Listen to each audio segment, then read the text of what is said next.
मी आज तुम्हाला वांगी पिकातील फळ पोखरणारे आळी त्याच पद्धतीनं शेंडे आळीचं नियंत्रण करण्यासाठी अतिशय कमी खर्चात महत्त्वाच्या पद्धतीविषयी तुम्हाला माहिती सांगणार आहे। तर या ठिकाणी फळ पोखरणाऱ्या आळीचा प्रादुर्भाव झालेला आहे। याच्या नियंत्रणासाठी आपला एकरी 3 ते 4 कामगण सापळे तुम्हाला लावायचे आहे। याच्यामध्ये वांगे पोखरणाऱ्या आळीचं नियंत्रण करण्यासाठी, पतंग नष्ट करण्यासाठी नर पतंग लूर देखील ह्याच्यामध्ये लावायचा आहे।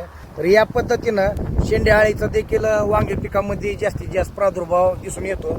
या शेंडे आळीच्या नियंत्रण करण्यासाठी आपल्याला 1 एकर क्षेत्रामध्ये 3 ते 5 वॉटर ट्रॅप पाण्याचे सापळे लावायचे आहे, जेणेकरून आपल्याला शेंडे आळीचं आपण पतंगाचं योग्य प्रकारे नियंत्रण करू शकतो। या पद्धतीनं तुम्ही या 2 ट्रॅपचा वापर करून 50 ते 60% कीटकनाशकांवरील खर्च आपण कमी करू शकतो। कीटकनाशकांचा वापर देखील करायचा आहे। धन्यवाद।